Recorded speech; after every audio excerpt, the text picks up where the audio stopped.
അസ്സലാമലൈക്കും. ഹലോ മക്കേസ്. ഇന്ന് ഞാൻ വന്നിട്ടുള്ളത് പെട്ടെന്ന് ഉണ്ടാക്കാൻ പറ്റിയ ഒരു ബീഫ് കറീൻ്റെ റെസിപ്പിയുമായിട്ടാണ്.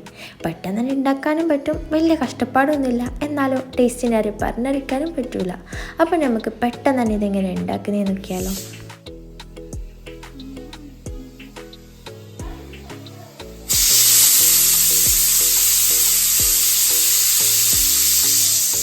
ആദ്യം ഒരു ചട്ടി വെച്ച് ആവശ്യത്തിന് എണ്ണ പറഞ്ഞു കൊടുത്ത് എണ്ണ നന്നായി ചൂടായി വന്നിട്ടാകുമ്പോഴത്തേക്ക് ഒരു 3 സവാളയും 2 തക്കാളിയും ഒരു 2 പച്ചമുളകും കുറച്ച് ഇഞ്ചിയും വെളുത്തുള്ളിയും ആവശ്യത്തിന് ഉപ്പും കൂടി ഇട്ട് കൊടുത്ത് ഇത് നല്ല പോലെ എന്ത് ചെയ്യുക, വഴറ്റിയെടുക്കാം.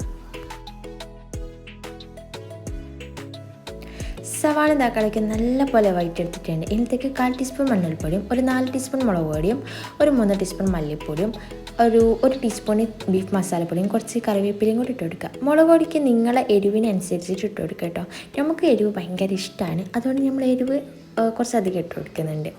എന്നിട്ട് ഇതിലേക്ക് എന്ത് ചെയ്യുക, ബീഫ് ഇട്ട് കൊടുക്കുക. മഞ്ഞൾപ്പൊടിയും മുളക് പൊടിയും ഉപ്പും ചേർത്തിട്ട് വേവിച്ചെടുത്തതാണ്, അതും കൂടി ഇതിലേക്ക് ഇട്ട് കൊടുത്തിട്ട് നല്ല പോലെ മിക്സ് ചെയ്തെടുക്കുക. എന്നിട്ട് ഇതിലേക്ക് കുറച്ച് ആവശ്യത്തിന് വെള്ളം കൂടി പറഞ്ഞു കൊടുത്തിട്ട് എന്ത് ചെയ്യുക, ഇതൊന്ന് മൂടി വെച്ചിട്ട് പതിപ്പിച്ചെടുക്കുക.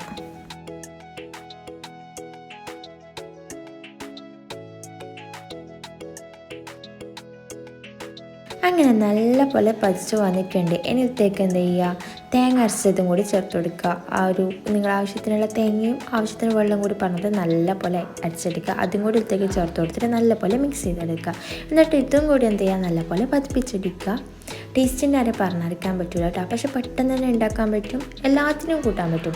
ഒറോട്ടിക്കായാലും നെയ്ച്ചോറിനായാലും നെയ്പ്പത്തിനായാലും ദോശക്കായാലും ഇഡ്ഡലിക്കായാലും എല്ലാത്തിനും കൂട്ടാൻ പറ്റിയൊരു ഇതിൻ്റെ ടേസ്റ്റ് എന്ന് വെച്ചാൽ കുറുമക്കറിയൊക്കെ വെച്ച മാതിരിയാണ് കേട്ടോ. അപ്പോൾ എല്ലാവരും ഒന്ന് ട്രൈ ചെയ്ത് നോക്കാം. ഫീഡ്ബാക്ക് അറിയിക്കാൻ നല്ലവരെ എല്ലാവർക്കും ബൈ ബൈ.